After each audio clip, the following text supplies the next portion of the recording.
Hello and welcome back to the Awakening Philosophy Podcast. My name is Jed and we are in the Meno. Replayed that noise. Last time when we were in the Meno, we transitioned from the exploration of what virtue is or excellence of the soul. Transition from Socrates, out leading the dialectic just through reason itself. We did a couple of those and we looked at how Socrates was going, how he thought, how he used the dialectic, because we want to master the dialectic too. That's our job here as philosophers. Thumbs up to figure out and master the art of dialectic ourselves, like Socrates. And of course, we've been talking a lot about why that's important. It's the dianoia or understanding, a kind of understanding that's applied to the realm of being.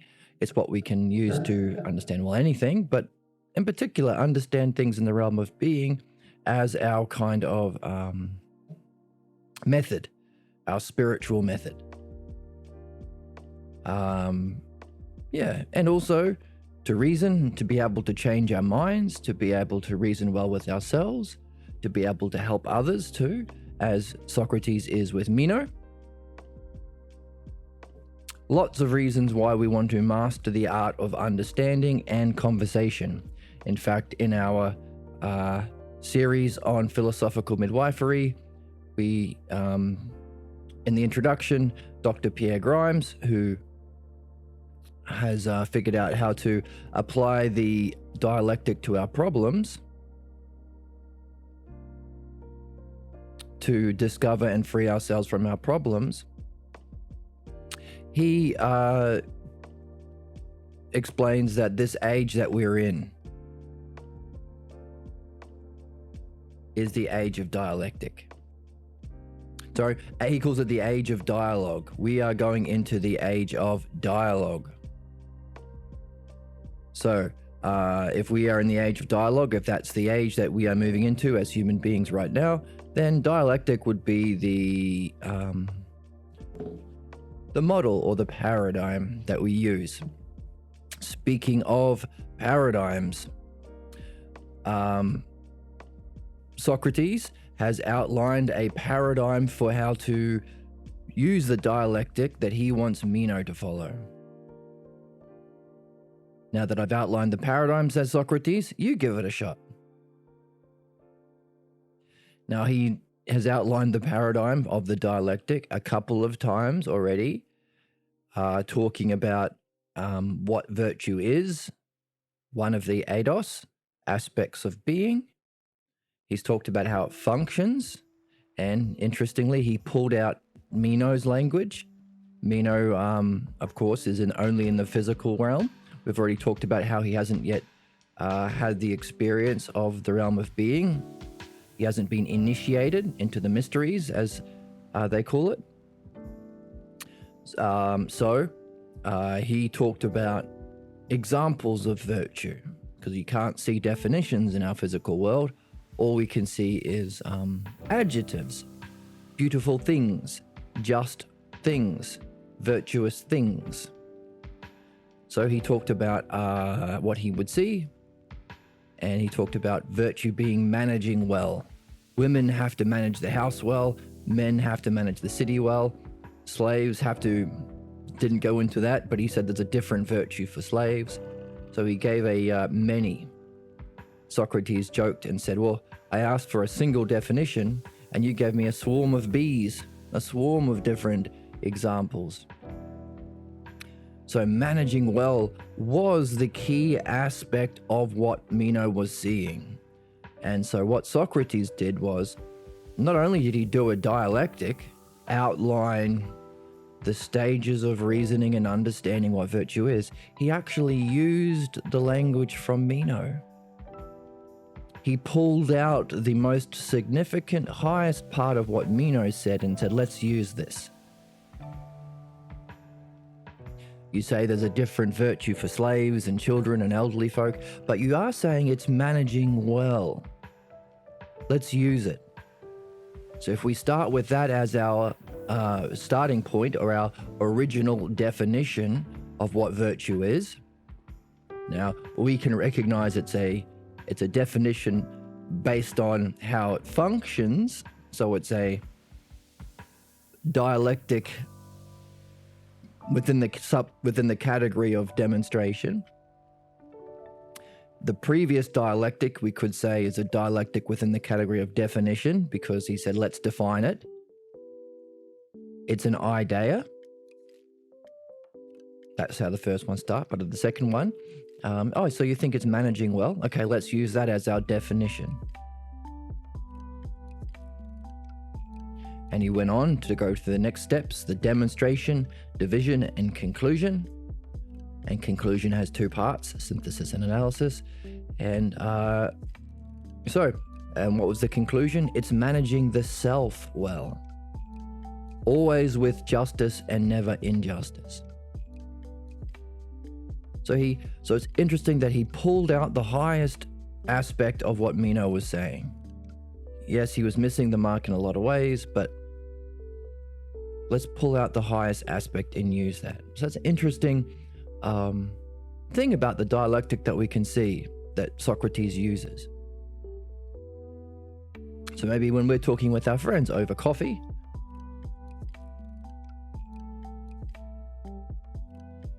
your friend might say something, and some of it might be off base.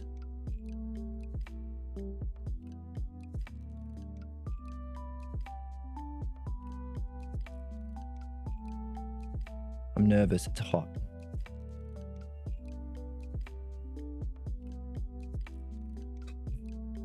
Not too bad. But some of the things that he might be saying might be hitting the mark. Why not pick out the most significant, or the highest, or the most accurate part of what they say and roll with that, use that. That's what Socrates is doing. So the first two dialectics didn't really sit for Meno, so Socrates is doing something else.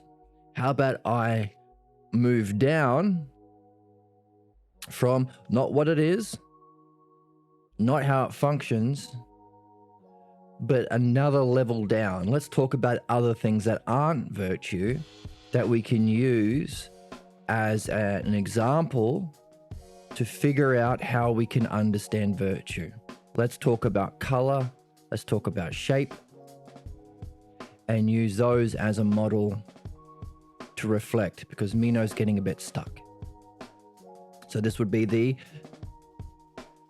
we've gone from the definition to demonstration, now we're in the division stage of the dialogue. Also notice that when we're going to division, we are going from whole to parts, or one level to a lesser level. Talking about how it divides up into lesser things or other things. So let's draw this out. So we have this is our dialectic structure.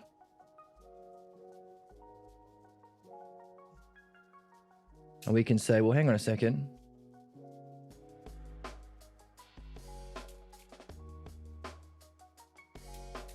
And one way of understanding the dialectic is levels. We've been talking about levels. Metaphor is levels. Thinking is levels. Levels. So in metaphor, we usually go from the lesser to the greater. Not always, but usually we'd like to do this. So we talk about the lesser, shepherd is to a sheep, as king relates to his people, his subjects. Going from one level to another.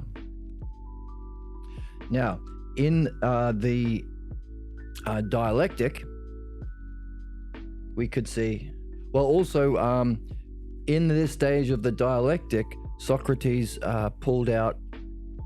did a dialectic on shape. So he used shape and he defined it as a being, an aspect of being, one of the eidos aspects of being. And to explain that was the highest level, he went down to the realm of color, which is the flow from being. So here we have levels.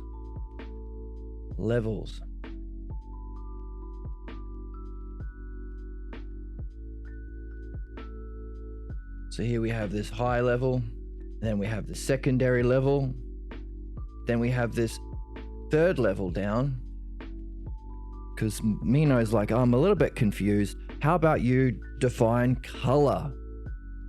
And so Socrates defined color, and how do you define something? You look at the lesser level or the parts, or the lower level to talk about the whole or the greater level. So you could say, you talk about the lesser level. Shepherd is to a sheep. That's easy to see. It's lesser. To explain how a king relates to his subjects. Another way of looking at that is parts to whole.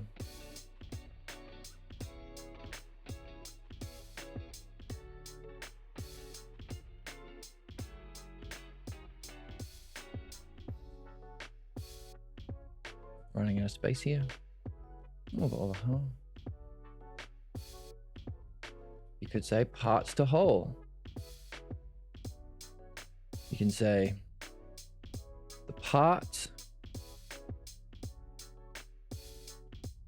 of something to understand the whole. So if you were to describe a bike, you might talk about the parts of the bike to someone who doesn't know what a bike is, to explain what a bike is as a whole. There is a wheel, there is a handlebar, there is a chain, parts to whole.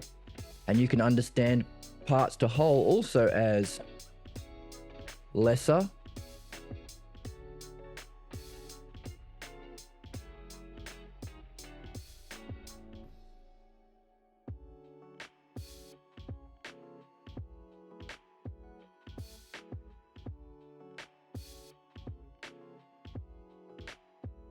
parts to whole is a kind of lesser to greater,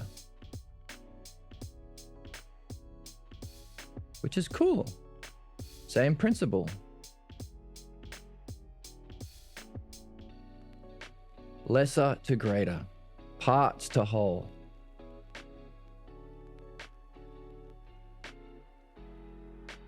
Lesser is to greater.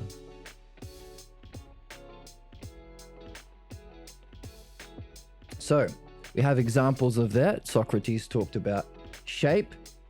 So to understand shape, he went from color, which is a flow from being, to talk about the higher level in being. Meno didn't like that as much as the next argument, which was, how do I understand color? And so to define color, Socrates says, hey, your vision, color, that flow from being of color is symmetrical with your physical vision. Physical senses. So if I was to define color, I would say, let's look at the lesser level, vision, and use your familiarity with that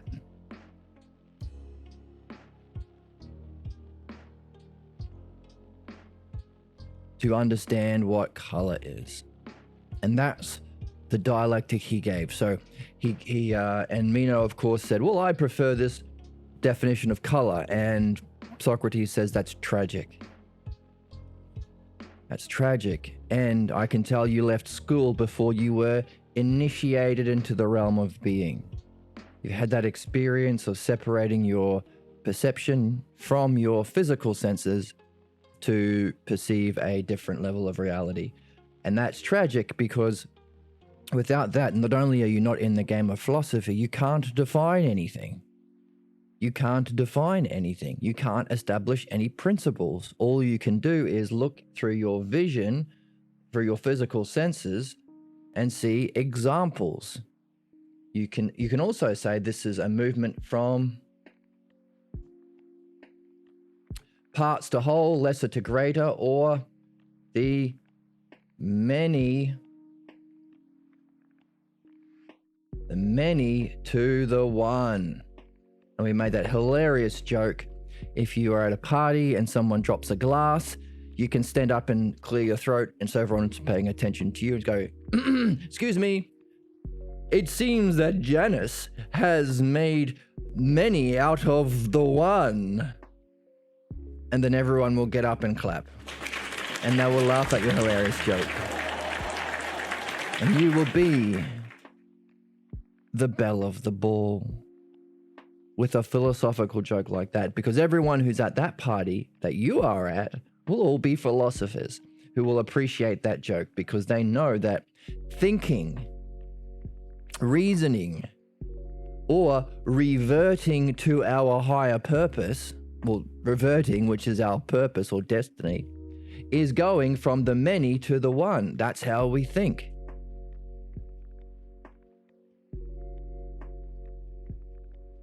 Socrates said, I wanted one definition of virtue. You've given me many bees, a swarm of bees. So this whole text is, how do we go from many to the one? Through a reasoning from lesser to the greater, or parts of something to the whole. That's how we think. You could also say that's our spiritual evolution, because we start as human beings, we forget the realm of a being, and we are familiar with our sense.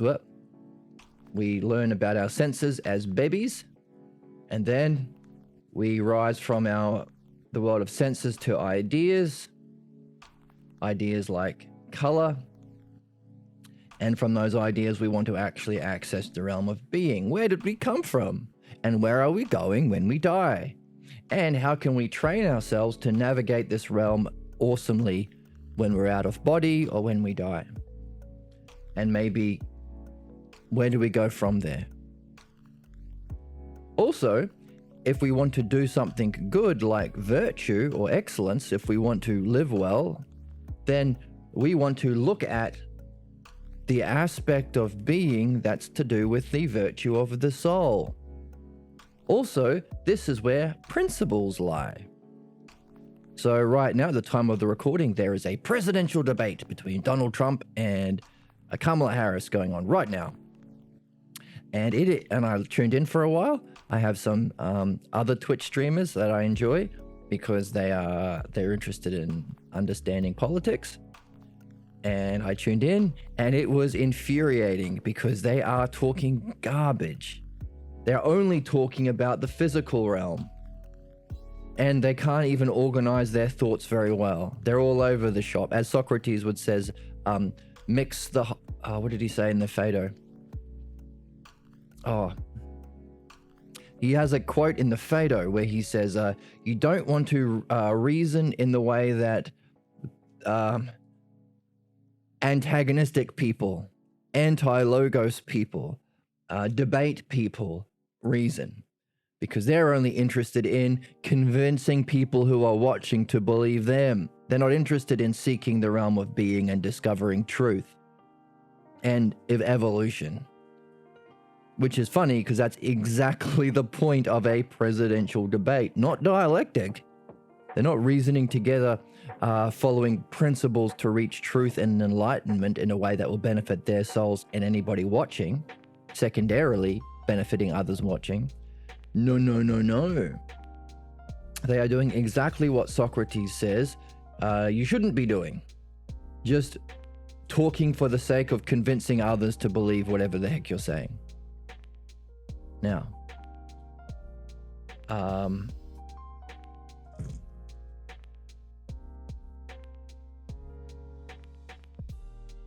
pulling up the quote because it's pretty rad.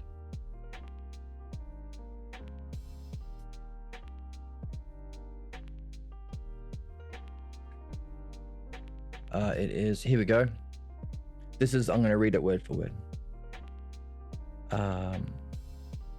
You must necessarily give the logos of that self that you are wanting to understand. So already we are pointing to the realm of being, because the selfers refer to being.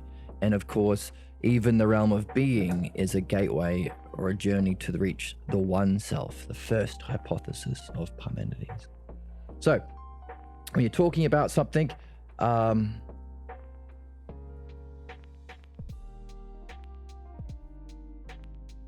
give the hypothesis of self. Don't pay attention to the people who call themselves more sophisticated and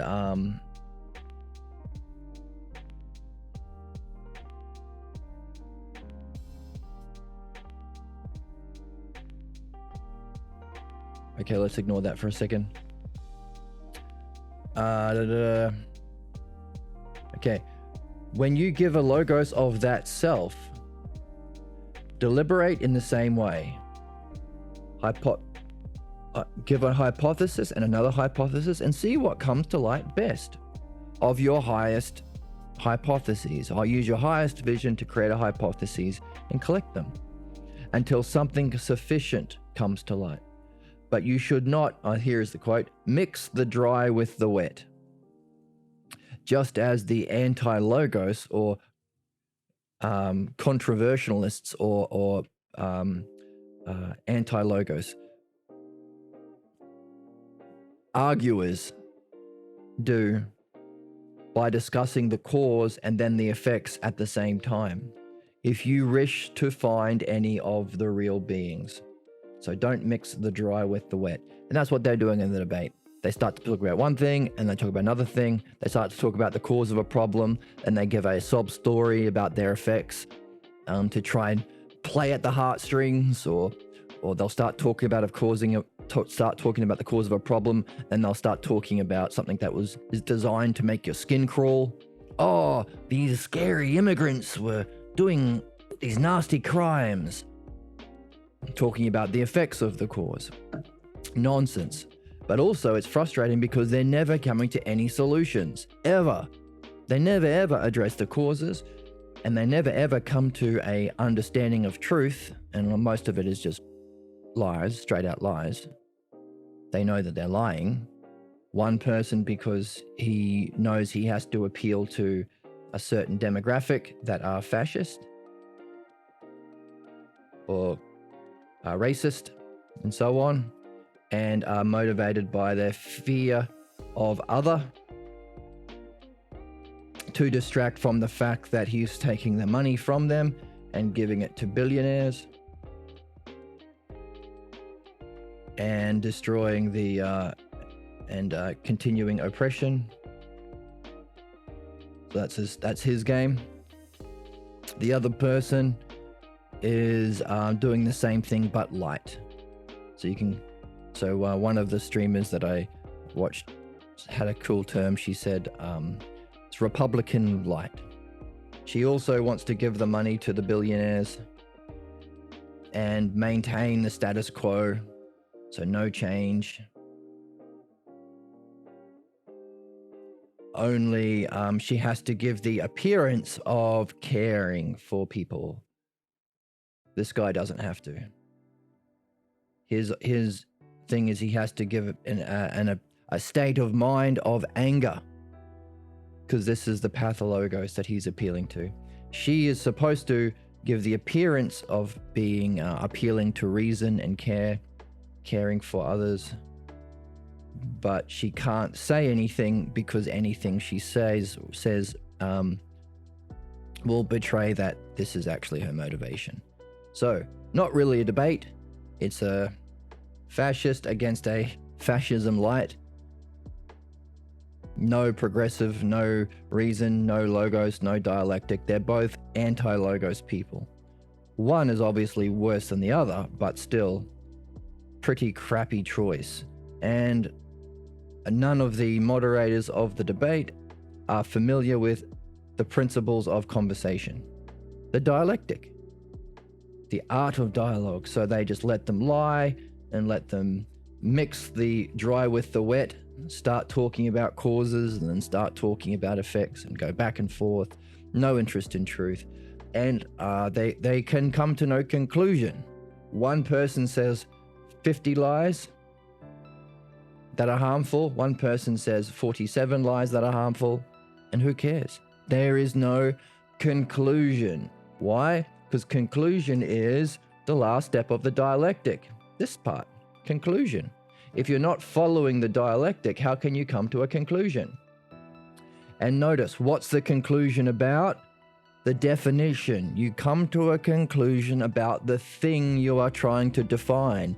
How do you run a country? How do you deal with wealth inequality? How do you deal with poverty and price gouging and the problems of there are no laws to stop landlords from just increasing the rent, and everyone needs a place to live, so they are able to completely screw over everyone because they own all the houses. Oh my God.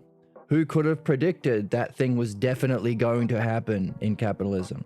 Not only that, when one company owns all the grocery stores, or when the rich own all of the things like the grocery stores, they can just increase the price. What are you going to do? Not eat? So, who could have predicted that price gouging is going to be a thing in capitalism? Oh my God. It's almost as though if you ever looked at the principle of capitalism, all of these divisions could have been easily anticipated, and all of the problems that conclude after price gouging, after rent increases, after capitalist exploitation, after polluting the planet, the conclusion would have followed simply and rationally without us having to play it out in real time.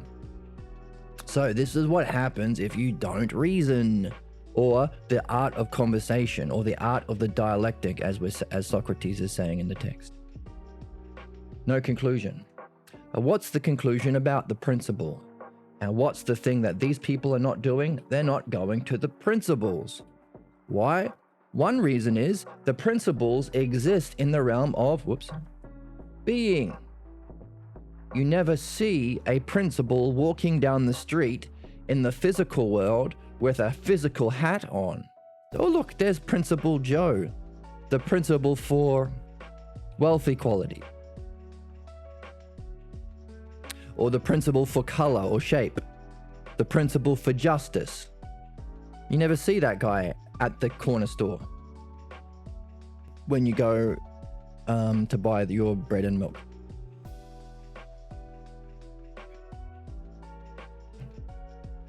So, if you're someone like Meno, who doesn't recognize there is a realm of being, you can get trapped.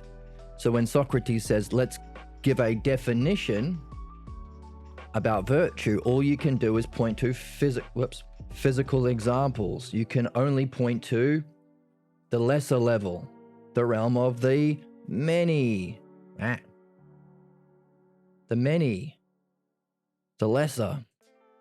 Give a swarm of bees, as Socrates says. Why? Because the one, or the principle, exists in the realm of being, and Meno hasn't been initiated. He didn't stay at school long enough to master also, he hasn't been learning the dialectic, so dialectic is our spiritual method. This is the exercise of philosophy, because this is the method that can allow your own initiation. You are collecting yourself together. You're not being distracted by mixing the dry with the wet. You are genuinely questioning. You have a question, so you have an open, curious state of mind. You're focused on the subject as you go, whatever it is you're defining. So let's define virtue. You focus on that in being the whole time. As you focus your attention and maintain concentration on this, as you talk about how it functions in demonstration, and then you can go down to its divisions or its parts or its lesser expression, but then you can bring those parts together as a whole that you then apply back to the subject in analysis. So the whole time you've got a single-minded focus on a single idea as you reason about it with questioning, with an open mind. Formally, those are the conditions for meditation.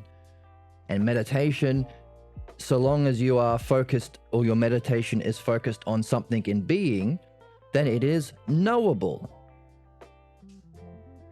And a sustained meditation on an object that is knowable in being allows you to transition from meditation to contemplation. So we have concentration. Let's get rid of this. So we have concentration,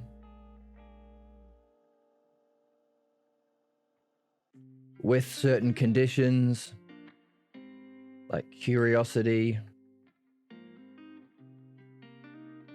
openness, maybe wonder, question,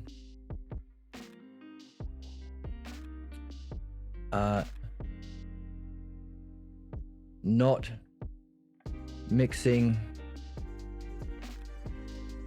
dry with the wet, or causes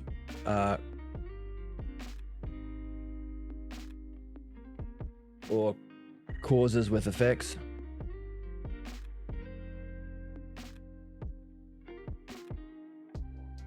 Another way of saying that is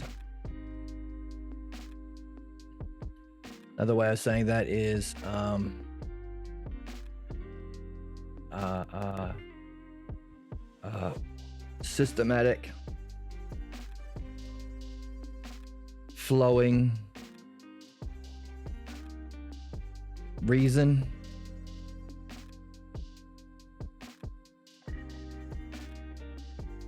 Systematic, the right word? Structured, let's say structured.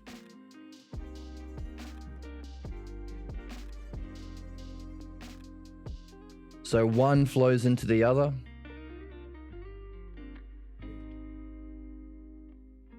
Focus.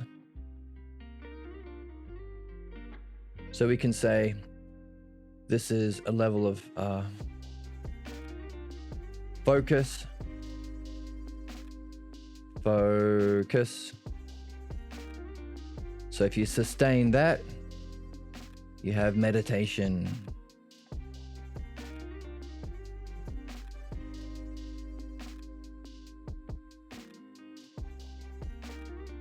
And you sustain that so long as it's on an object that is knowable or of the realm of being. You can go into contemplation.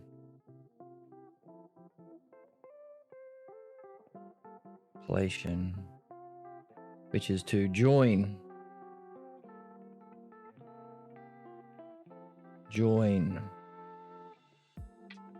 with object in being. And this is called formally nous, which is a Greek word that we need to add to our English language because we don't have a word for it. So last time on the channel, somebody asked, is knowledge of the physical world? It's a good question. It's Meno's question. And one of the problems is Well, because we don't have the word nous, we don't have a definition that answers that question. The word nous means in its definition to join with an object in being. So we call that knowledge. Why not just use the word nous? Because you can never ask the question, is nous in the physical world? You can say, is knowledge of the physical world? You can't say, is nous of the physical world? Because nous means direct apprehension of something in the realm of being. But all of our translations have given us the word knowledge. But that's not right. It's confusing. It leads to an unnecessary question. Is knowledge in the physical world? Could be. That's why we need to have the actual translation and why we're reading the Balboa. Because you can never ask that about noesis or knowledge. Because it's definition. Because of its definition. So this is the not mixing the dry with the wet. We flow from one to the other. Start with a definition. How does it function? How does that function? So how does it function towards others, self to others? How does that other then affect others to other others? And then from all of those others, can you unify it into a single other that you can then relate back to the start? Other back to self. So it's really cool that you can just use two letters. So it's the simplest form of reasoning in that there's only two things that are arranged in all possible ways, which is 2 factorial, which is 4. There are only 4 possible ways of organizing the letters S and O, giving you all of the categories of the dialectic. Isn't that cool? So simple and elegant and beautiful.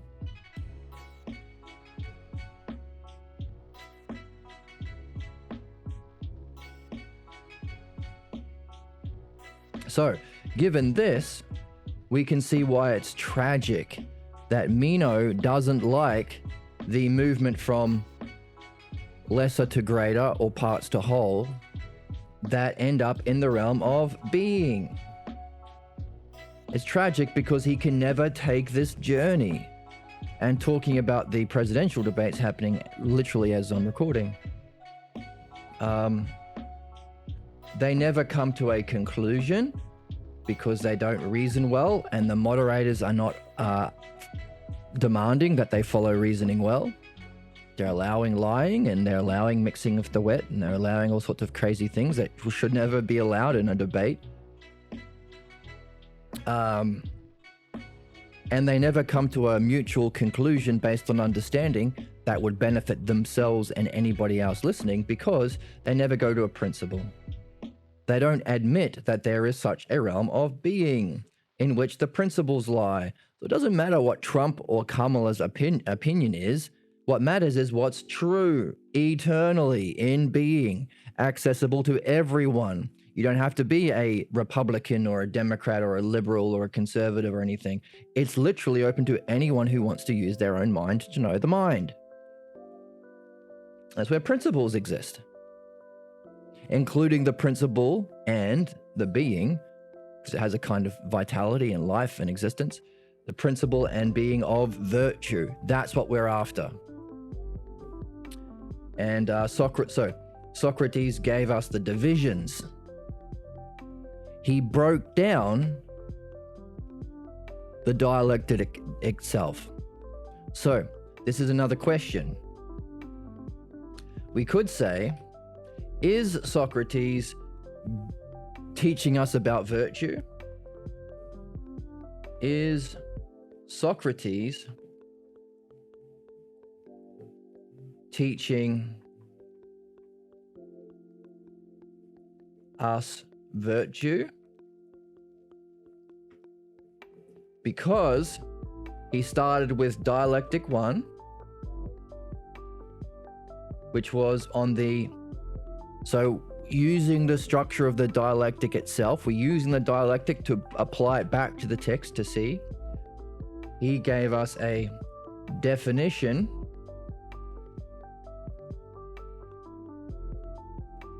of virtue. That he then applied the then from there he did a DDAS on that. So he defined it. The second dialectic 2 was on the functioning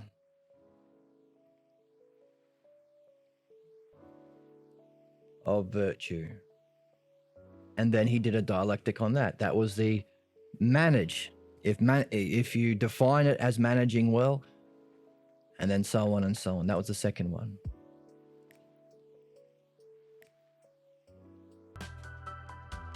Right, yeah, so in the break,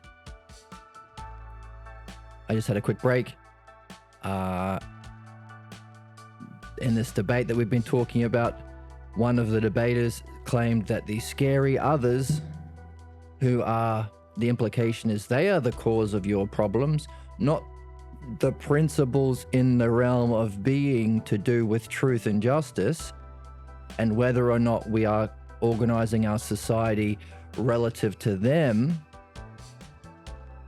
So wealth inequality and exploitation, all of these unjust things, they're not the cause of your problems. It's the scary other looking people, the poor people, the immigrants.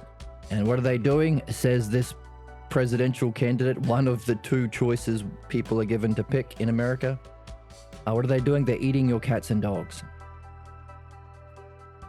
Literally appealing to the lowest possible kind of element of pathologos, the part of our evolution that we are told to blindly obey the leader of our cave, and everything other than our cave and our tribe is bad and wrong and scary, which might have had an evolutionary benefit thousands and thousands of years ago, before we had logos, before we had reason. But now it's the cause of our problems. And what's the remedy? Dialectic. Actually addressing the cause of problems in a systematic, rational, flowing way. Okay, and resulting in the principles, the truth in principles. It's the principles we're after that exist in being. Now, we also were talking about how the moderators are not doing their job because they haven't learned the dialectic, and they're not demanding both. I mean, it's a joke that you only have two choices, and one is fascism and one is fascism light. But anyway, the moderator's not demanding that they follow the dialectic. And this particular time, the moderator says there is no evidence ever. There's no evidence that scary immigrants are eating cats and dogs. And the candidate said, but I saw it on TV.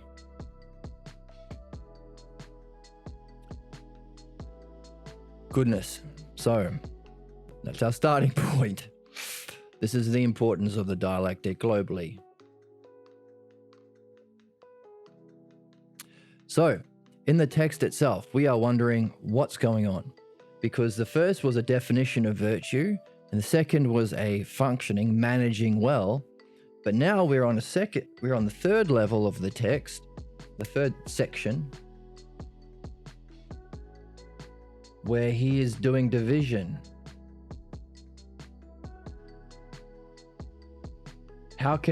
If this is the third category, how can we see this as division?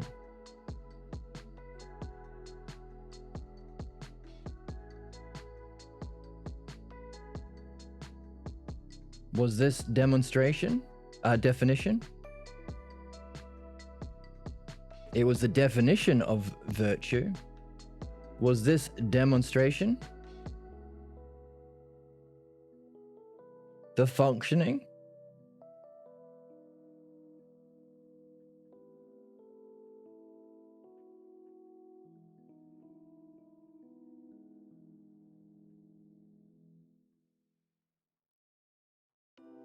Now we can say this is part 3, let's say. section 3 of the text.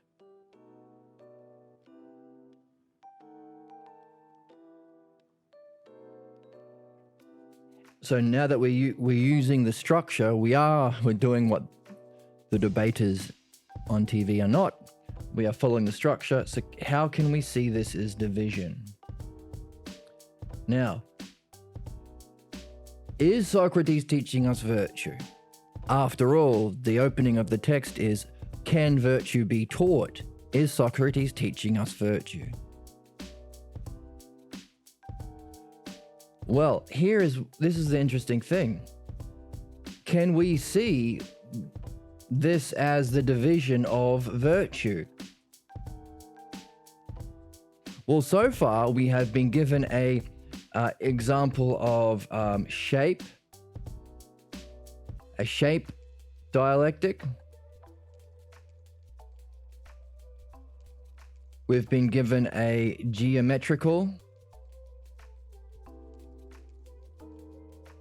dialectic using geometrical definitions to say that the limit or the boundary is the extreme or limit of a solid or plane. So that's the definition of boundary.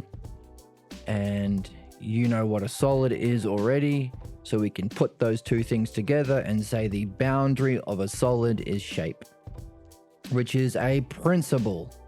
It's true of all things, he says. So he's teaching us the steps, and he's also teaching us that we get a principle. We got the color dialectic.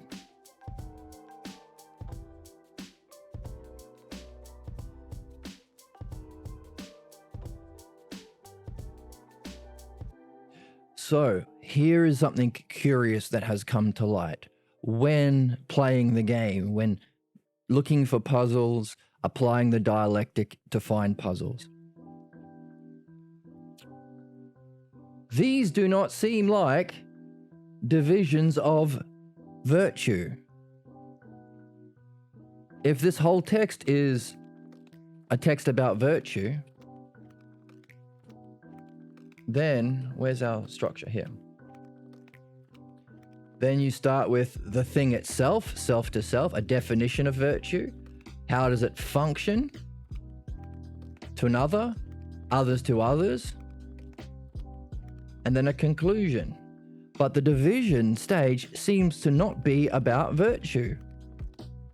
Shape, geometrical reasoning, color, these don't seem to be related to virtue.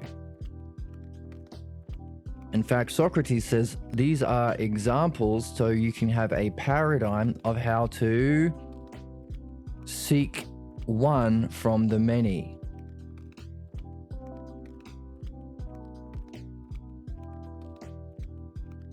So what happens after division? Synthesis.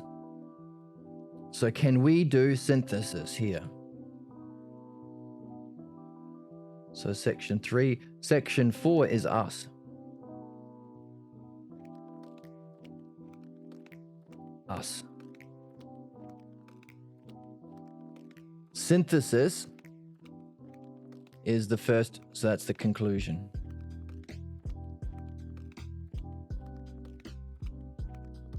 Which has 2 steps: synthesis and analysis. So, what's our synthesis from here? Synthesis, can you see something the same in all of the divisions? Can you see something that unifies? Can you see something that is the cause of all the other ones? Well, something that's the same and unifies is dialectic. Shape dialectic, geometrical dialectic, color dialectic.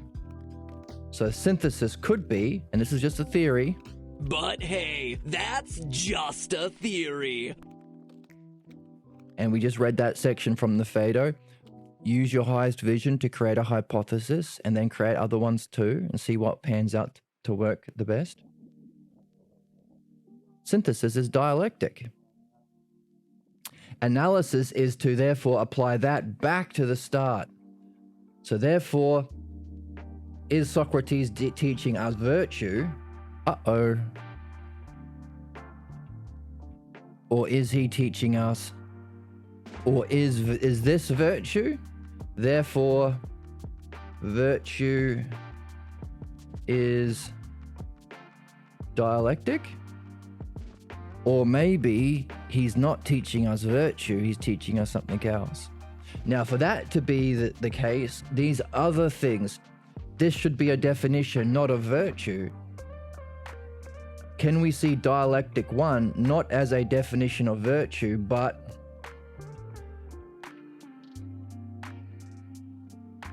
or dialectic? Is it the functioning not of virtue or dialectic? Can we revisit these first things that on the surface seem to be a definition of virtue, a functioning of virtue, and see that it's to do with dialectic? Let's have a look. Our first one was on the board here. Here we go, the first dialectic. The definition: virtue is an excellence that is a single eidos, a single aspect in being. That's the definition of it. That's why it's one. Okay? So that's our starting point that Socrates gave us. How does it function? Well, it functions for us to keep our eye on it as we do a dialectic, or ask questions or give answers about what something is. So if you want to say what virtue is, make sure you keep your eye on the aspect of being that's virtue, while you ask questions and try to answer what it is. Division, so this is going, so also we're seeing that in the division we go from one to a many, or maybe greater to the lesser, or whole to parts. So we went to a many. Health, size, and strength. So Meno's problem was he thinks virtue is different for men and women, and slaves and elderly.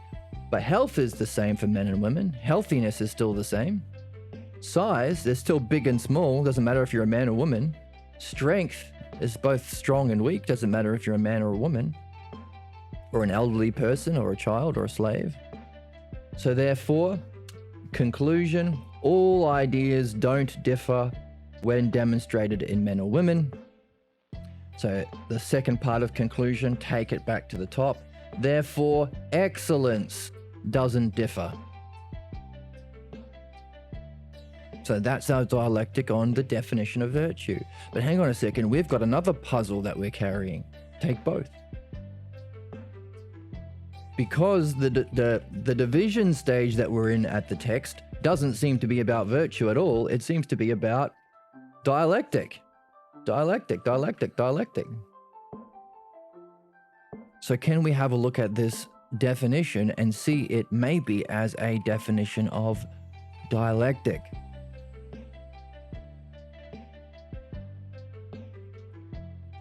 So this is the twist, or the real question, or the puzzle maybe.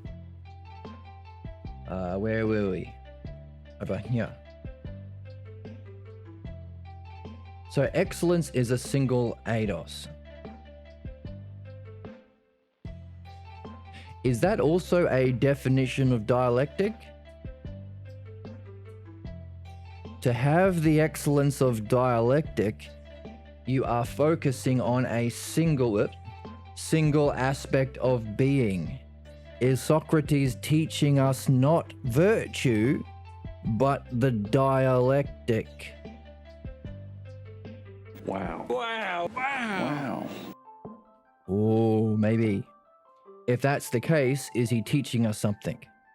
Teaching us something that we will only get if we are playing the game, if we are watching the channel and reading with this level of integrity. Otherwise, it's going to go straight over our head. Hey, maybe that's part of teaching. Maybe that's excellence. When Socrates just wanted the definition, just give me the answer, Socrates said, no, you're a petty tyrant, you're a spoiled brat. That's not going to be good for you.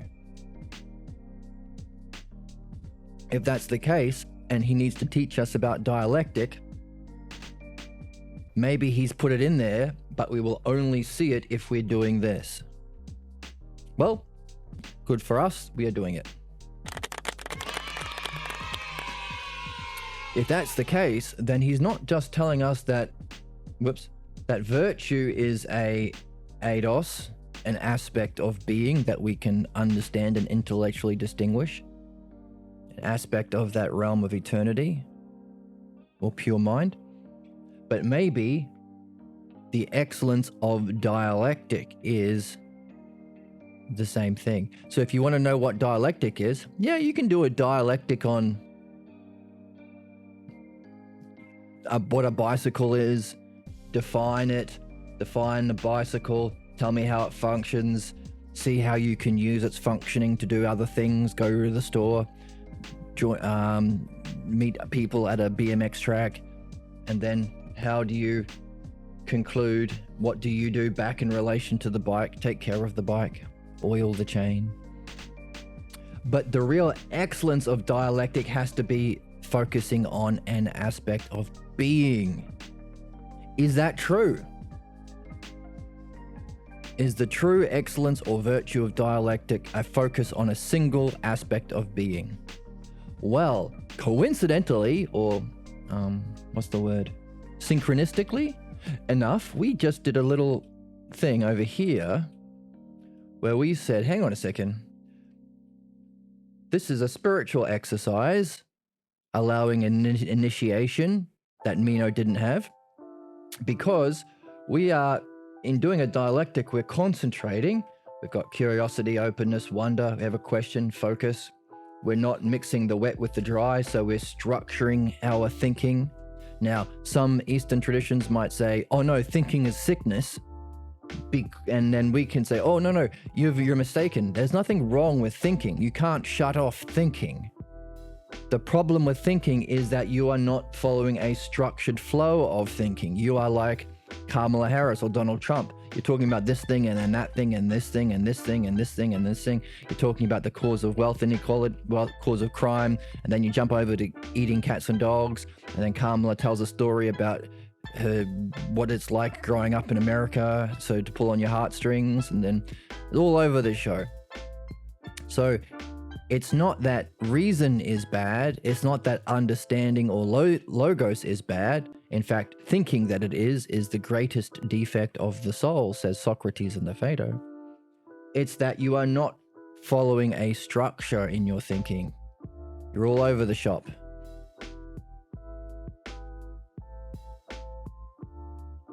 So, these conditions, sustained, is formally meditation.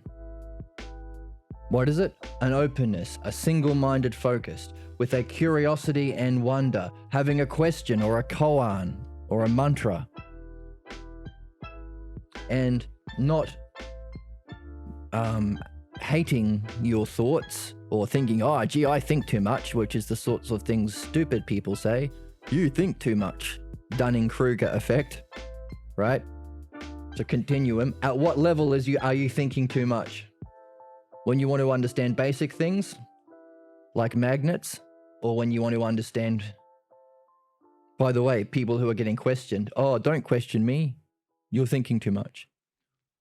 At what level do you want to shut down the logos? Now, we recognize that as a problem. So there are some spiritual people who say, okay, thinking is good, thinking is good, thinking is good. You know, you need to think about what you're going to eat this morning. You need to think about whose job it is to sweep up at the Zen center. But there's a point where thinking is bad. Now, in this game, we recognize, oh, that's your problem. So Socrates says, at what point do you shut down, Meno? Because I've already given you 2 dialectics, and at some point you were following, but at some point you shut down. So when we look at the dialectics, that first one we looked at, the definition is a single eidos, right? That we have to keep our mind on when we ask questions, right? In a dialectic, right? And he's like, yeah, okay, that makes sense. Division. By the way, health, is that the same for men and women? Yeah. Size, is that the same for men and women? Health, is that the same? Are all of these different eidos, aspects of being? Yeah.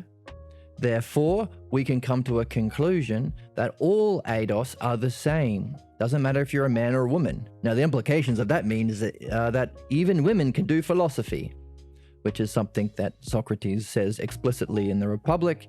But for many years, that was a crazy way of thinking. Of course, it's anyone can do philosophy. At the time of the recording, 2024 or 5, we recognize that, of course, women can do philosophy. No, no duh. If you thought otherwise, hey, you might be a sexist, or you might be being tricked by fascists who want to play on your different is the cause of problems and appealing to sexism to trick you, as somebody is doing in those debates. In the presidential debates that's being on television right now. So we recognize that all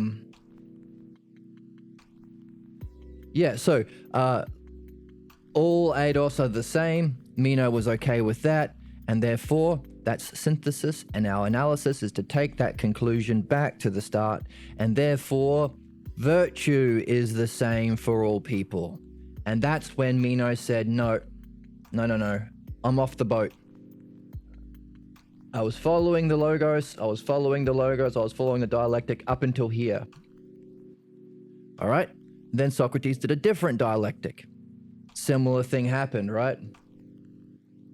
This is how did it conclude? Let's jump into the text, nail it down. This was the second dialectic that we are saying might be the demonstration part of the text, because he said, let's talk about how it demonstrates. And he pulls that phrase from Meno, the highest thing that he was saying. Well, the virtue of women is managing a house, and the virtue of man is managing a city. So Socrates says, okay, let's use that. So whether it's managing a home or a city, it's managing well, right? Yes.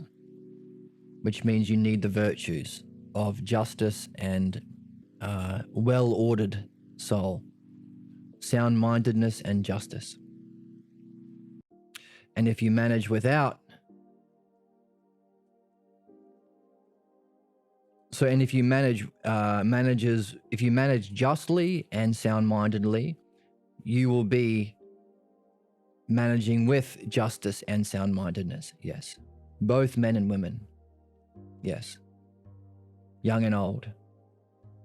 And if you don't, and you are unsound-mindedness or unjust, then you won't manage well. Yes, says Meno. Accordingly, all human beings are good in the same way. So he introduces the idea of good.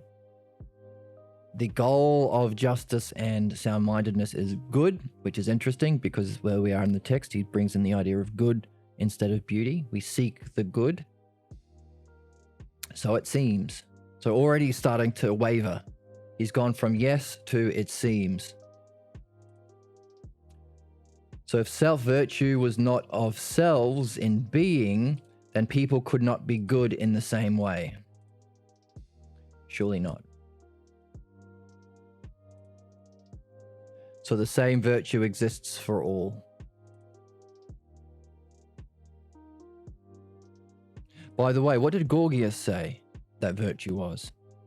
Meno says, of course, he said to rule human beings. If you want a one definition that applies to all. But what about a child or a slave? They're not ruling human beings.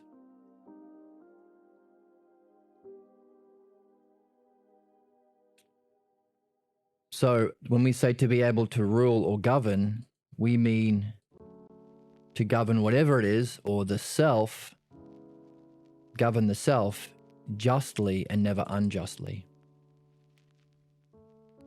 I believe so, because justice is virtue. So now he lost the track. He's saying believe and seems, but now he's off. He's mixing the dry with the wet. He's gone off from a single definition of virtue to a particular virtue. Is justice virtue or a particular virtue? And now we're off into the next part. Now we're going to talk about roundness and shape. So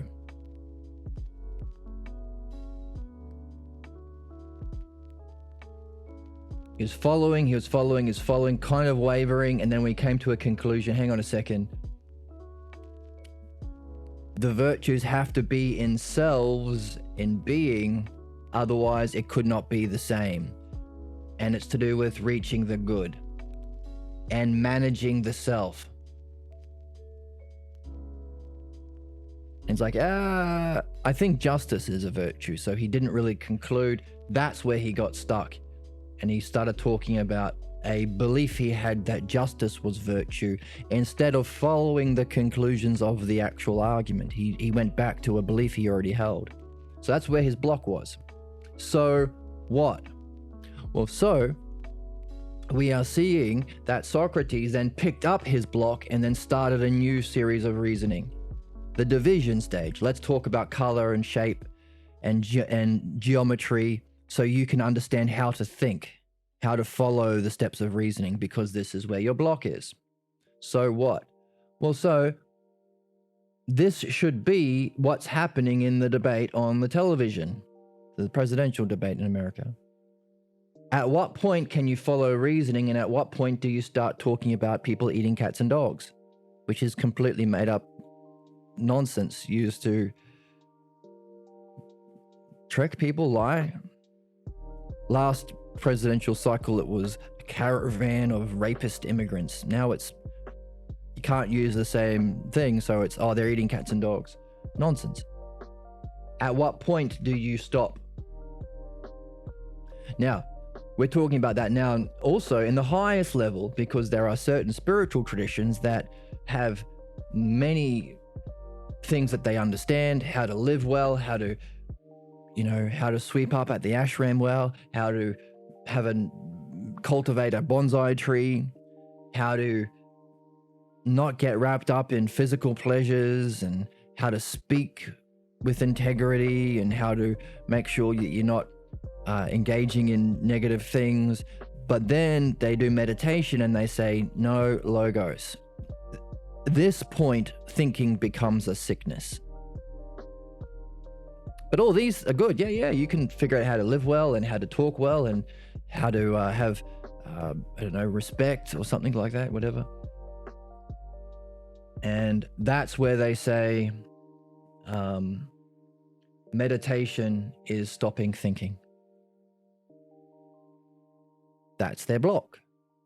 That's the point at which they abandon the logos. Now, we might say, well, hang on a second, there's nothing wrong with understanding. In fact, to think that is a defect. If you think that, then you yourself haven't gone beyond belief to dialectic and understanding. Maybe you're just believing the traditions or the scriptures or whatever it is, or the guru or the pastor or the imam or the rabbi. Socrates says, don't believe others. Develop an understanding for yourself. That's the game. That's why you're here. So, and because we are learning that together in this text, good for us, we'll say, actually, no, it's not the problem with thinking. It's that your problem is not structured. It's your thinking is not structured. To learn the dialectic. So long as we can do away with this concentration means not thinking, or meditation means not thinking, then we can see that all of these conditions are formally including thinking well, are the conditions for meditation. Sustained concentration in this quality makes meditation. And if we are concentrating on an object in being, we have the opportunity to join with it. Only if it's an object in being, because those are the things that are knowable. Which is our question. Is knowledge physical? Not if you're using the word nous.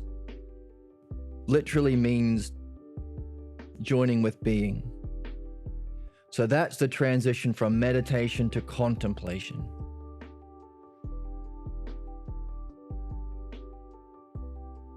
Making it a initiation process or a spiritual discipline or a yoga or anything that doesn't make it just academic and boring and dry and logical only. So what? Well, if that's the case, then we have a question. Is the dialectic, if that's the excellence of dialectic, if that's the goal of dialectic, so I had to stop my computer for a second. So, as we were saying, if that's the goal, excellence is to reach the highest good, and we're seeing the dialectic allows us to go from meditation to contemplation, so long as you are focusing on a single aspect of being. You can apply dialectic to a bicycle, but really the excellence of it has to apply to being so that you can make that jump or let go. Sometimes people call it a jump. Sometimes people call it letting go. Sometimes people describe it as illumination or coming to light. There are lots of different adjectives to describe the experience, what it's like, that transition.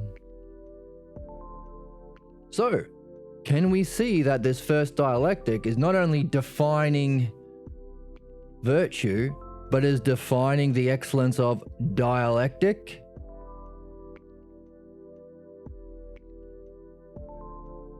If so, Socrates is teaching us about the dialectic, but he's hidden it in a way that you will have to unpack.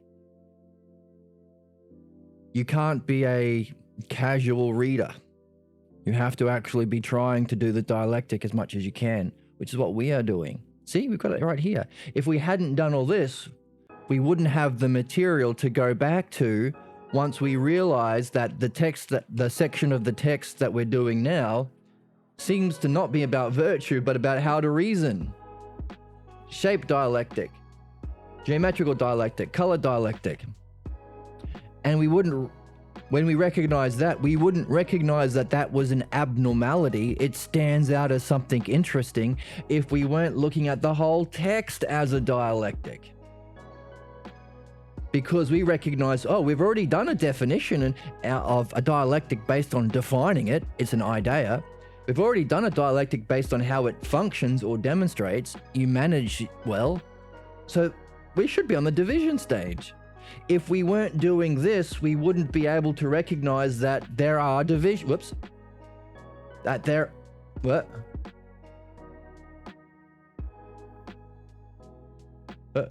We wouldn't recognize that these is the division.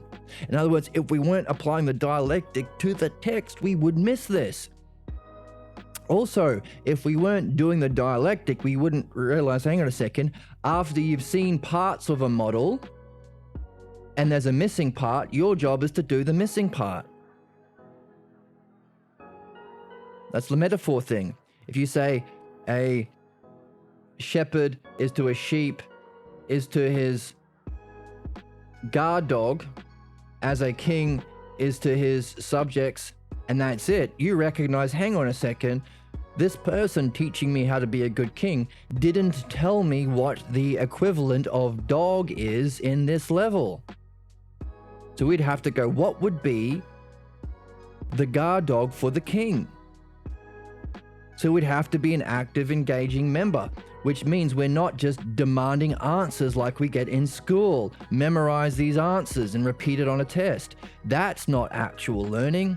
That's being a tyrant, and you better be good looking, says Socrates.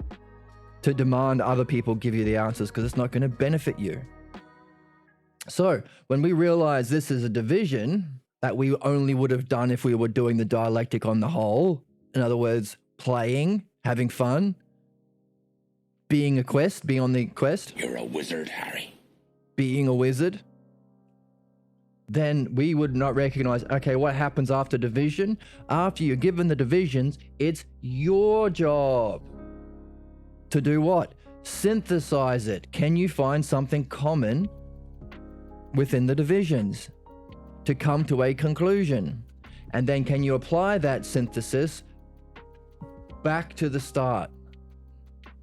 Okay, so seeing as we have recognized the division, we can have, that's something weird going on. That's a puzzle. We're puzzled. Oh my goodness. How weird. Why is he doing that? Shouldn't the division stage be based on virtue?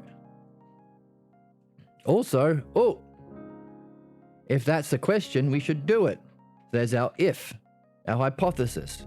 We're talking about use your best vision to create a hypothesis. Don't mix the dry with the wet, but follow the structure. So we said earlier, what's Socrates gives us, don't mix the dry with the wet. Now this is another way of giving people puzzles. Socrates says, look, a shepherd is to his sheep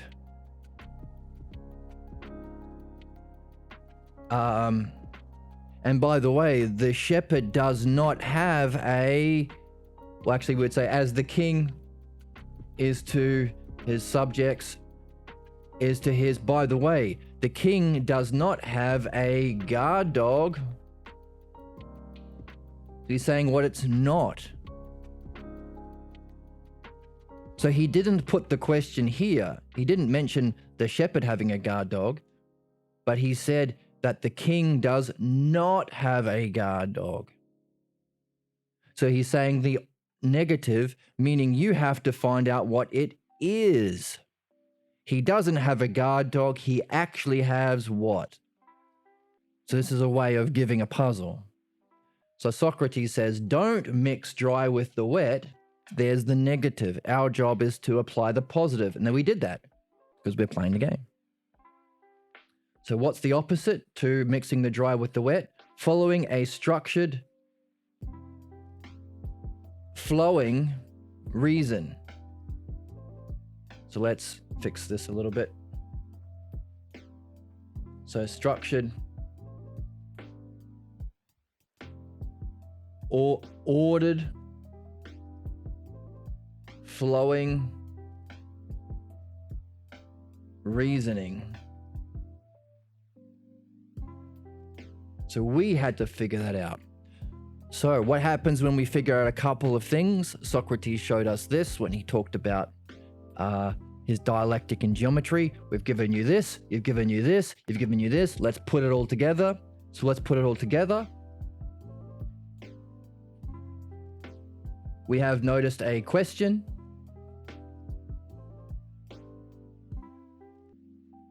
If we notice a question, we have to follow an order and structure in our reasoning. Bring that with us, put it all together. So if we realize that this is a question, we need to go to the next step because that's the next step in the structure of dialectic. This is the structure and order and the flowing of reason. So, what's our job? Synthesis. Therefore, what's the division? Dialectic. Therefore, analysis. Can we say that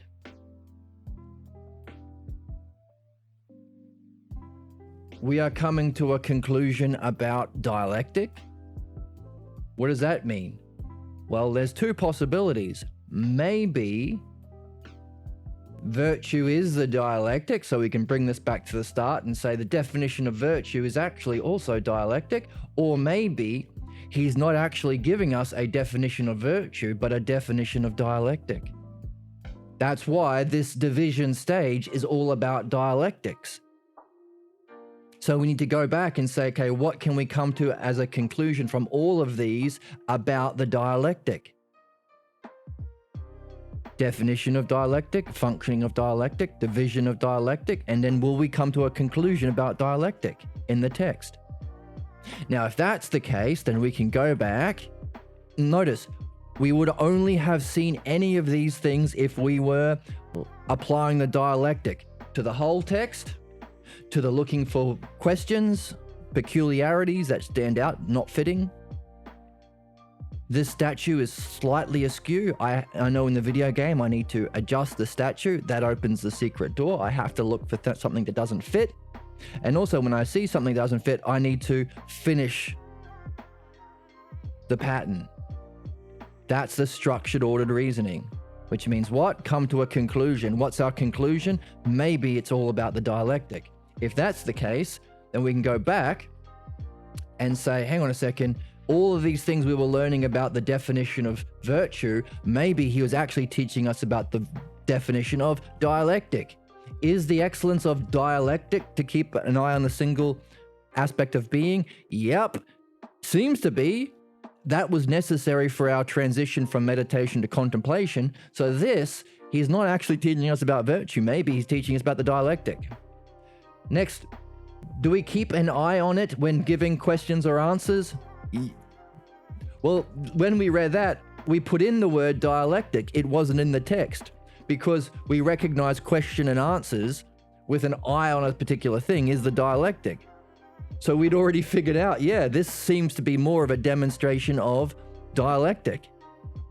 So are we learning about dialectic? When you're doing a dialectic, keep your eye fixed on the single idea and being when you ask questions and judge answers. Can both men and women do dialectic? Is that what he's saying here? Therefore, all dialectics don't differ, whether it's a man or a woman? Wow. Wow. How interesting. Now, if that's a definition, now let's go to the next part of the text. That, by the way, we wouldn't have had all these to come to those insights if we weren't structuring it as a dialectic. So every time we read, whoever's watching this channel, I encourage you to just have a notepad out or have a document open.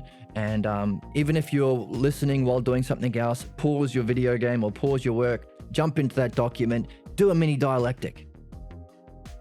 I had no idea this was going to come back and be useful, but I did it anyway because it's a dialectic, and that's what Socrates is encouraging us to do. Do dialectics all the time if you can. So you'll end up with something like this, a pad with lots of notes or whatever that you can come back to. All right. So speaking of coming back to a dialectic we've done, the next dialectic we said seemed to be, so again, if we recognized it was an if, we didn't know, but it seemed to be a dialectic within the demonstration of virtue. So we're using the dialectic to understand the structure of the text as a whole.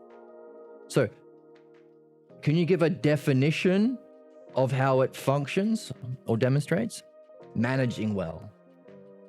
That's a definition of how you would function with virtue.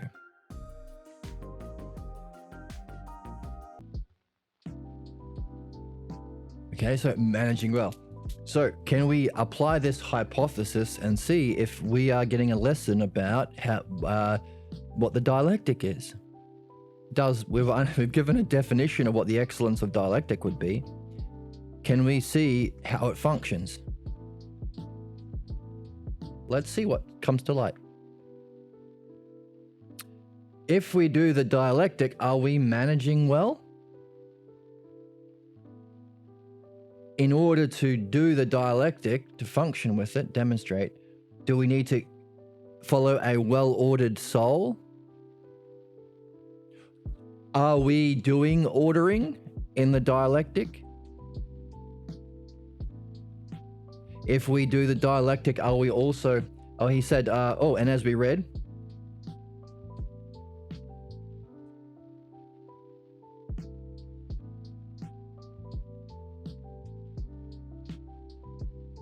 So there's a section here that was a bit confusing because he said to manage well, you have to be managing in a sound, or let's say temperance. It's sound-minded or temperance.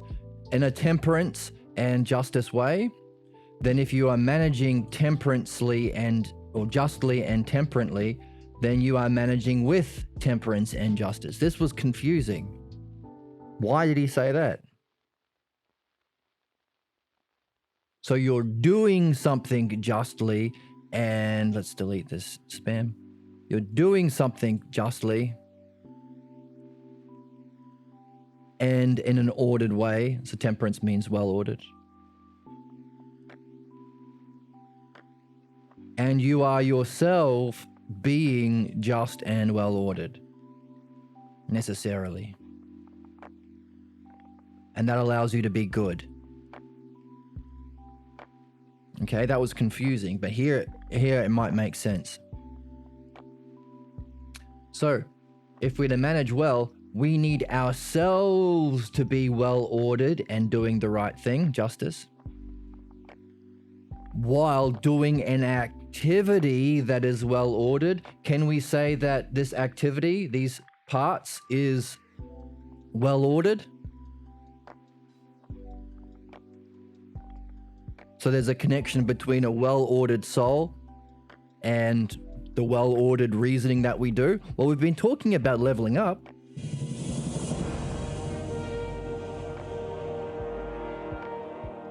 That principle that you see through your understanding. So if your understanding changes, your ability to see and function and your state of being change.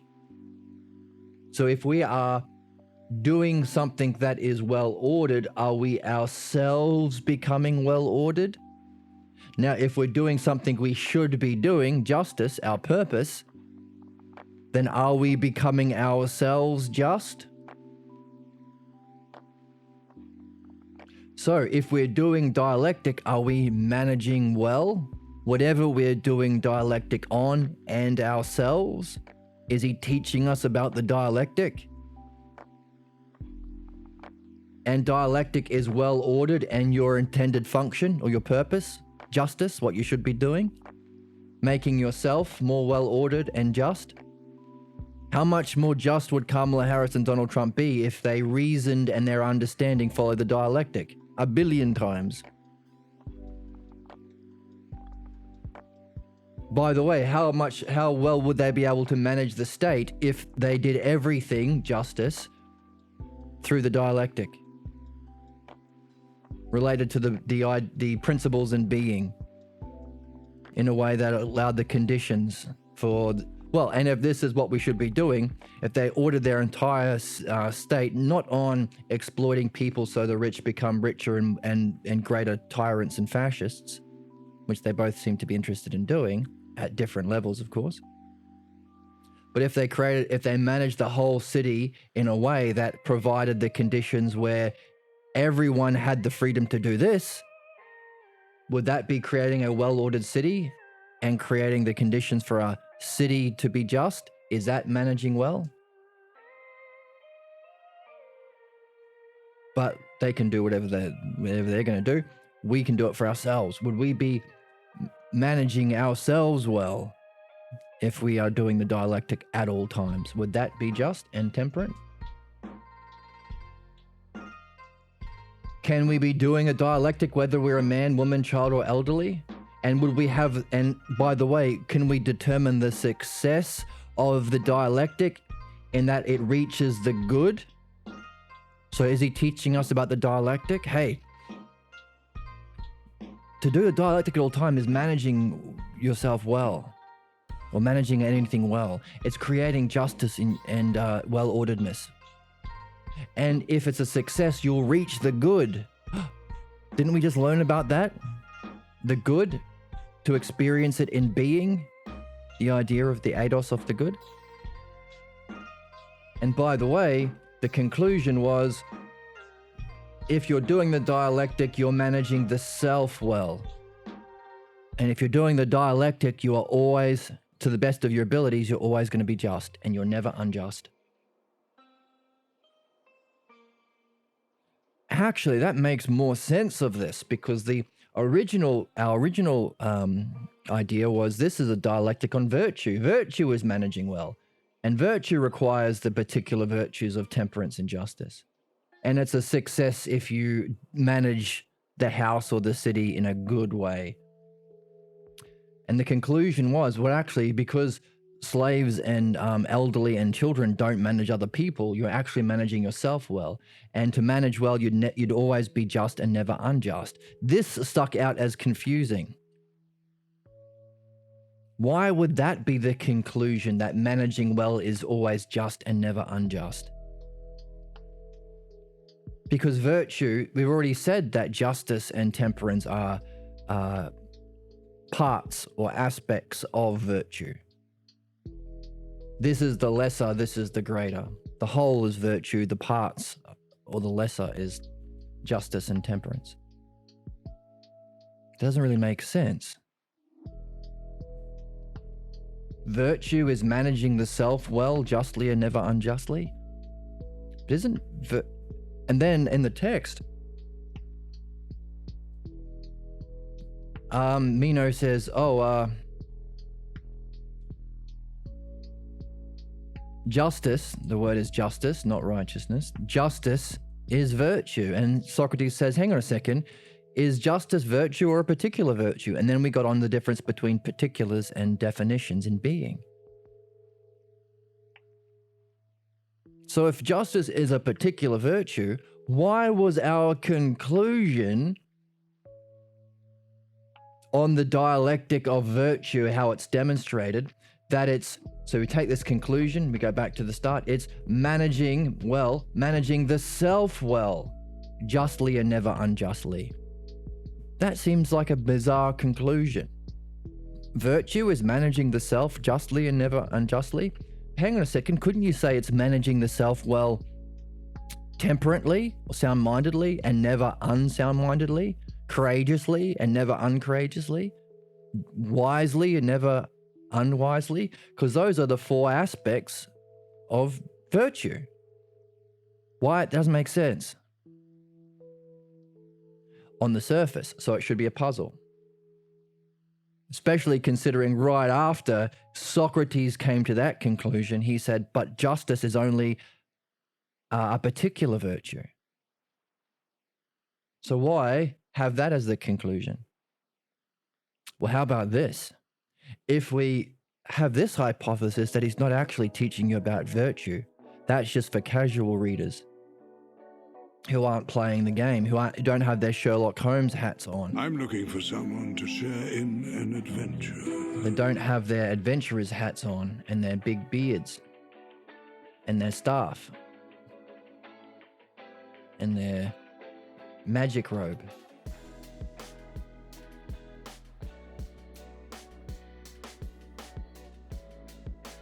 That's us. Does it fit better if we apply it to the dialectic? Is dialectic managing yourself and your reasoning and your thinking and whatever you're focused on well? Is it a well-ordered way of reasoning? Is it your intended purpose, your highest functioning or justice? Does it make you more well-ordered? Does it have the leveling up ability? Does it make you more just? Does it help you reach the idea of the good? Does it apply equally to men, women, child, elderly? Can everyone do it? Who has the ability to participate in or share in logos, reason, language, reflection? Does doing the dialectic allow you to manage yourself well? And if you're doing the dialectic as much as you can at all times, justice, following the structure or the order of dialectic, are you being just? And if you are doing this at all times, the way we are applying it to the text as much as we can at all times, are we functioning justly and never unjustly? Could this be a paradigm to determine whether or not we are being just or unjust? So So while this justly and never unjustly didn't quite make sense,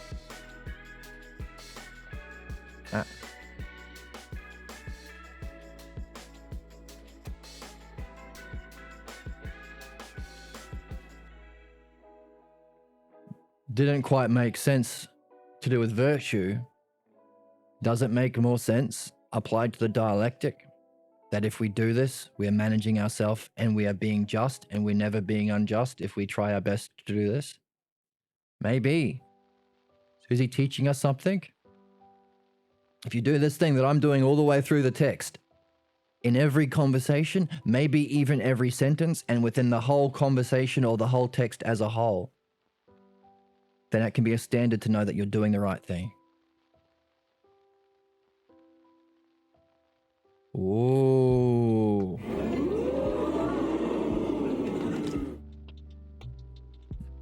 Ooh.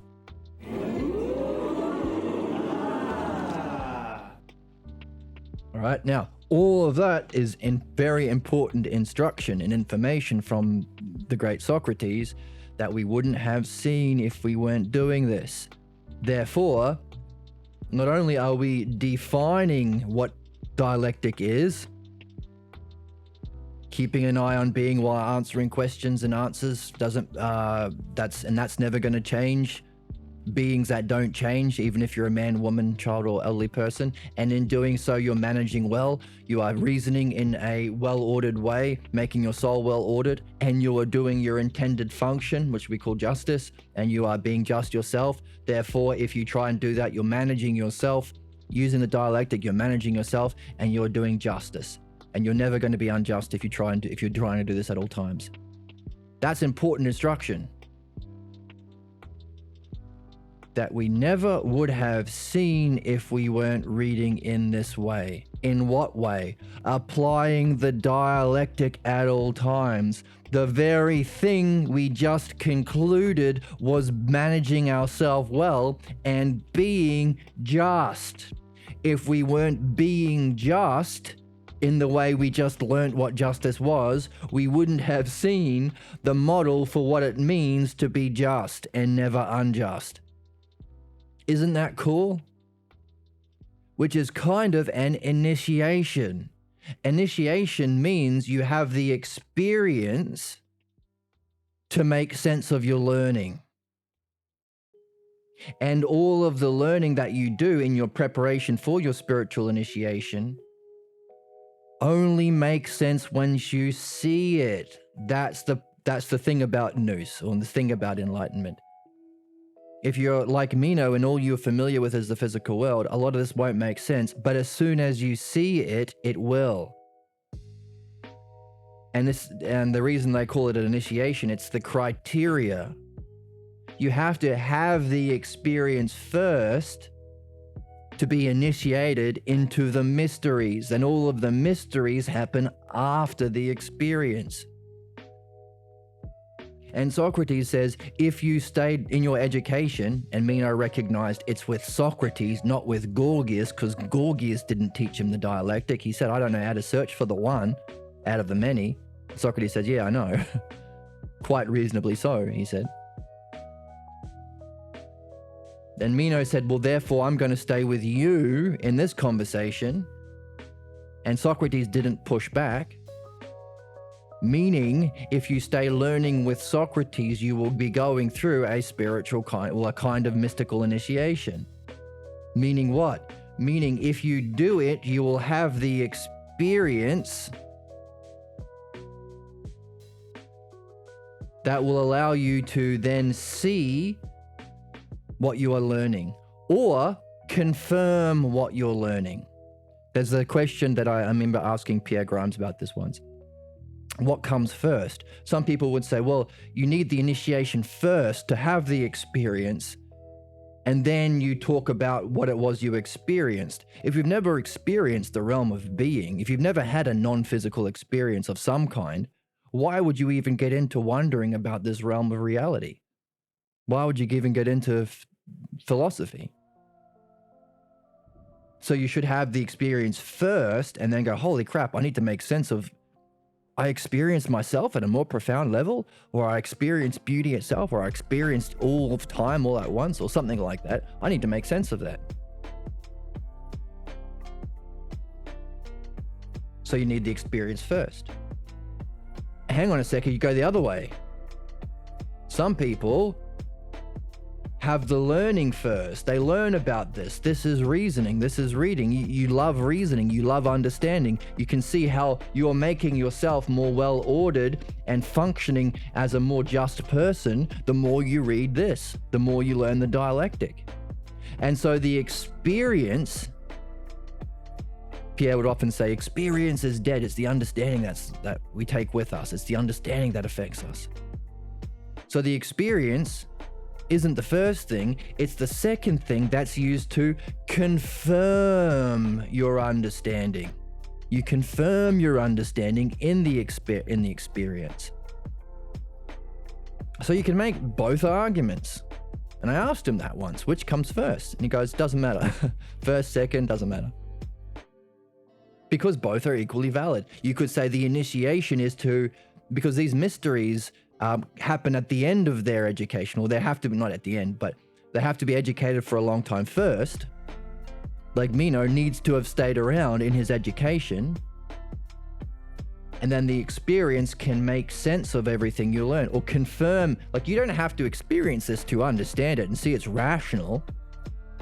By looking at what happens if you do have it, like Socrates and like us in our reading, and what happens if you don't, like people who mix the dry with the wet, or the presidential debate and how crazy our world is if we don't have the dialectic. That's enough to show that it must be so, rationally and beautifully and necessarily. But then you can confirm your understanding in the direct experience of the realms of being that you got there, that you accessed through the dialectic, thus confirming dialectic is a meditation leading to contemplation and a spiritual method, and maybe the best one. Which is why Socrates says you can get initiated if you stay in your learning. Not if you leave your school to enter some, yoga or some spiritual whatever. No. You should have stayed in your education long enough to have reached the initiation part. So meaning dialectic is a method, a yoga.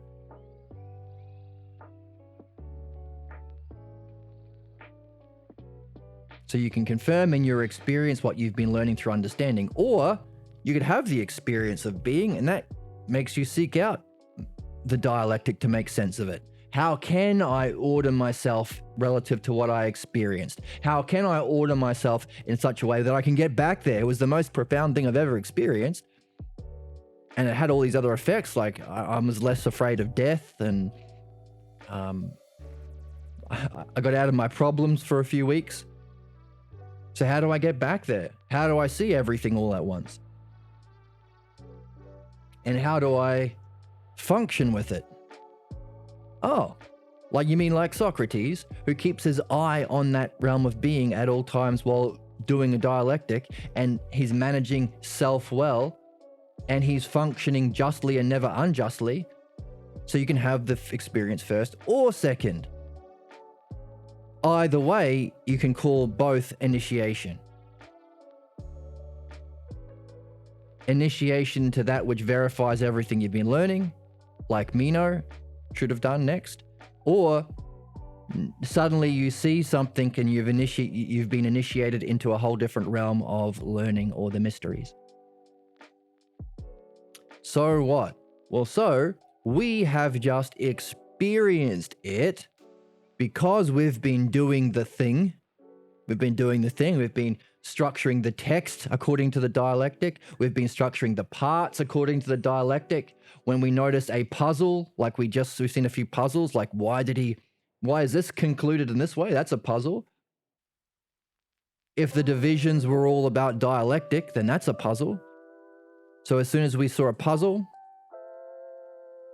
we did it again. We did the thing again. We used the ordered system and functioned with the dialectic to solve that puzzle. In other words, we were doing it. And in our experience, we came to the conclusion that if we do the dialectic at all time, not only are we managing the self well, we can use it for a standard to know that we are always being just. So long as we are doing the dialectic in this way at all times with everything, looking for puzzles, solving puzzles, looking for it in the text, structuring our own thinking with the text, being to ourselves and others like Socrates is with Meno, we are always being just and never unjust. We had that was our experience that we got by demonstrating. So another way of looking at the dialectic is you have demonstration. Definition is an understanding. Demonstration is an experience of it. Division is more experiences of it. And synthesis is unifying that in understanding. So you could say dialectic is also an interplay between understanding and experience. Which comes first, which comes second? Well, you can start with an understanding, like Meno. Or what we just did, we started with an experience. We demonstrated it. We demonstrated what it would be if we read with the dialectic, what it would be if we did it. And from our experience, we came to this bizarre conclusion that if we're doing it at all times, we are being just and never unjust. Wow. What an awesome thing to learn about ourselves and the soul and how to live and how to be. But not only that, that's an experience or the initiation that we have to use to validate our understanding. Does that conclusion fit with everything we've been learning? So what was our learning? Our learning was that dialectic is to keep, it's a definition from before. Our learning says that dialectic is keeping our eye on being while asking questions and judging answers, and you do it with men and women, and doesn't matter who does, and it's something that doesn't change and is applied to all people. Is that fit? If we're doing the dialectic, is it a kind of justice that doesn't change, that we can do at all times? If it doesn't change and we can do it always, is that a necessary condition for justice? Yep. Justice. It's doing your intended function at all times.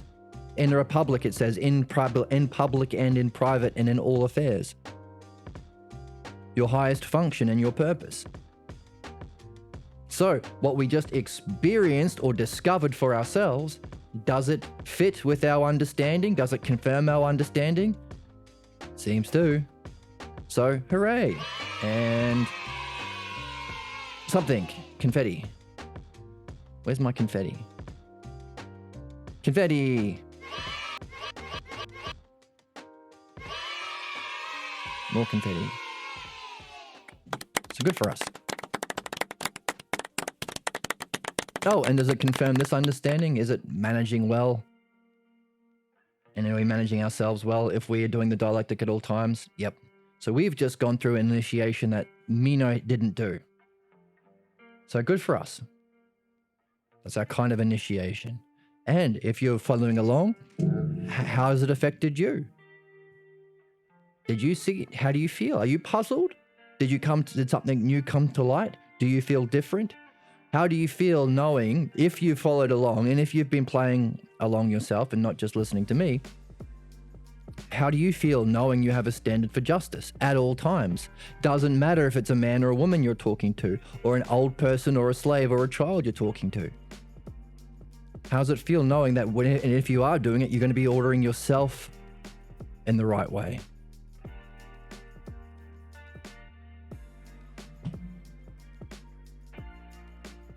How has it affected you?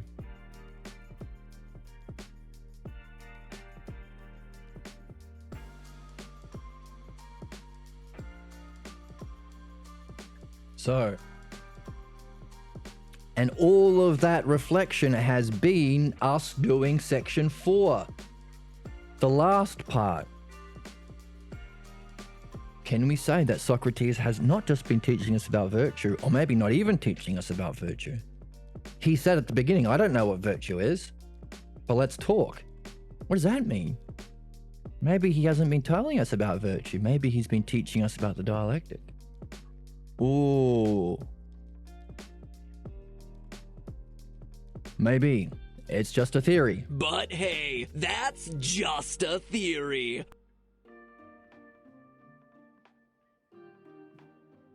So back to the text. So these are the divisions. Color, shape. And it was theatrically tragic that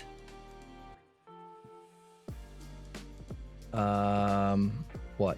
Oh yeah, so by the way, we've been talking about the dialectic, and it is literally in the text. The truth is, this is what Socrates says on page 8, 74d. The truth, as far as I'm concerned, and if the questioner were indeed one of the wise ones of the heuristic and antagonistic kind, Kamala and Trump, debaters and lovers of arguing, I would say to him, my answer has been stated. Okay? The question is, Meno asked him was, you've just defined the greater whole, the greater with the lesser, or the whole with the part. You've just defined shape using color. But what if somebody says, they don't know what color is? How would you have answered?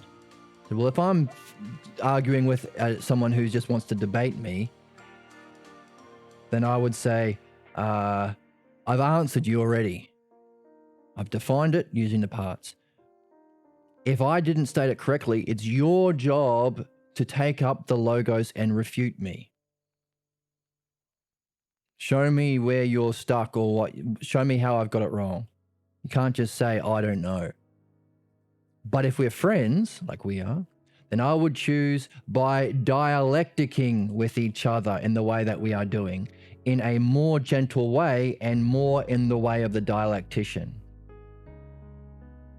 Thus, the more dialectical way is not only to answer the truth, but equally to proceed by means of these premises, which the one who is questioning acknowledges that they know.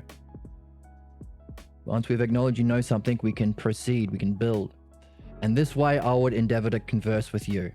Okay, so he has mentioned that we need to use the way of the dialectician, the gentle way. So, this is what he's doing. And he's still doing it with someone who's antagonistic. But he says, but you still need to use the logos to refute me.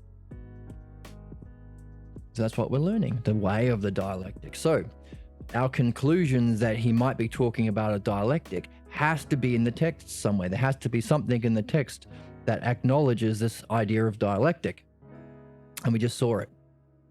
Whether I'm talking to a antagonistic, heuristic kind, a debate bro, someone who likes to argue. He didn't know what solipsism was. He didn't know what solipsism was. He didn't know what deontological moral philosophy was. Those sorts of people. I would be more strict. But if it's just a friend, or if it's a friend, then I would use a more gentle method of dialectic. And that's what I'm doing with you. And that includes me teaching you how to reason, teaching you the dialectic, which is what he's doing with us, because we are his friends. We are reading in the best kind of a way. So he is teaching us the dialectic. We're not arguing with Socrates. We're keeping an open mind and curious. By the way, those professors who teach Socrates, some of them prefer not to do that and instead to argue. This is why Socrates stinks. This is why Kant is better. This is why moderns are better than dumb old Socrates. Those who are open and curious get to learn. Learn what? The way of the dialectic. So, and it's not demanding answers, by the way. It's setting these puzzles for us to figure out.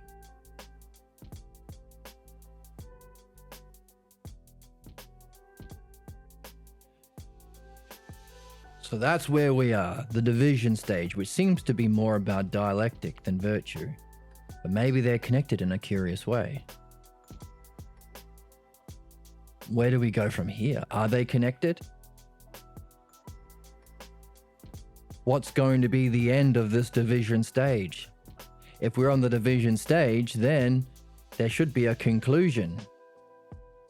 And will our conclusion at the end of this division stage be,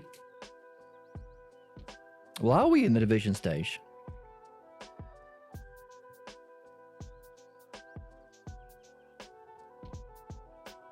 Because the division was about color and geometry and shape, and now he is just picking up what Meno gave him. Meno said, here is my, okay, let's start again from the beginning. I'm giving you my definition. To rejoice in beautiful and be able. So that's the quote. He's quoting a poet he likes. We see people who do that nowadays. They quote some text or some authority figure or musician or celebrity or religious book or priest that they like. And that's how they get their definition. So not in the realm of dialectic, not in the realm of being, but in opinions. Desiring beautiful things and to be able to acquire them. So is this Meno's definition? Are we done with division and now we're starting a new kind of definition, but from Meno? Well, Socrates picks it up. Beautiful things, we're actually saying desire of good things, right? And all people desire good things? No one chooses the bad, right? Meno's like, oh yeah, of course they do. He needs to think that because his earlier definition of virtue is harming your enemies. So how can you, if everyone seeks the good, how can you have an enemy? Oh, they seek bad things. But hang on a second. Do they really think that the bad things are good? Or do they actually recognize they're bad and they keep on wanting them? Oh, they're both. Yeah, that's the enemies. There's the bad people. The bad guys. There are good guys and there are bad guys. Bad guys, they know it's bad and they do it anyway. That's why we shoot them or punch them. Right? Every movie in Western culture. Hang on a second. Do they know that do they think that bad things benefit one who becomes bad? Or that bad things harm? Why would you seek the bad if you know that it harms you? Well, they recognize that bad things, well, some are led to believe that bad things benefit. Oh. But people who recognize it know that bad things do harm. Oh, so those that have recognized bad things are bad, and there are those who are led to believe. Again, the realm of belief. This is the importance of going beyond belief. Recognize that those who are led to believe think that bad things can be beneficial. So we can conclude. So we've gone through a mini dialectic. Started with your definition, gave a better demonstration of it, not beautiful but good, followed some reasoning and some division stage, and now the conclusion. It's clear then that people do not desire bad things because they are unaware that they are bad. They only desire things they think are good. It's clear that, so that's the synthesis, and now the next part is the analysis. It's clear that those who are unaware that selves are bad and think that selves are good desire good things. So the problem is an unawareness or being at the level of belief, because that's where you get tricked. We want to go from belief through understanding to recognize it ourselves, which is what we did today. We went through it ourselves. We didn't just believe. Even if we had the structure, we didn't just use it to help ourselves believe. We actually did it ourselves. And we came to, through understanding through the dialectic, to recognize something significant about the dialectic and the text itself. Now, hopefully, thumbs up for us and round of applause. Now, hopefully that has given birth to more questions. What the heck is this text about then? Why is Socrates telling us about the dialectic and not virtue? How are the two connected? How is this related to teaching? Can you teach dialectic, or do you have to hide it the way Socrates is, so that you need to experience it yourself to recognize it? Do you really learn dialectic by being told? Can you learn dialectic through belief, or do you have to do it in this sort of a way? And how does that relate to virtue? Hopefully there are a lot of questions that have come up. All of those questions I have, and I'm carrying with me. I hope you have been stung by some of those questions yourself, and you're wondering. And let's see what he does with that, because we're only 12 pages in. Where does he take us from here? And what's that journey going to be like for us in our experience reading with all those amazing, puzzling questions in our mind as we read? What's it going to do to us? And is it going to make us more just and more well-ordered? And can we use that standard of success that we saw? Will it help us reach the good? And from what we saw here, if we do reach the good,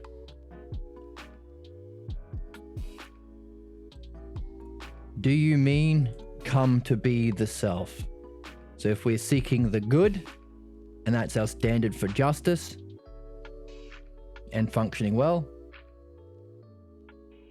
when we reach it, can we somehow make it ourself? Because what do you mean desire? Do you mean to come to be self? So all people desire the good and desire it to come to be self. If we read in the way we've been reading, doing this dialectic as much as we can, with all these questions that have now come to light for us, that are making us hopefully super puzzled, is that just? Because he said managing justly, we do so it can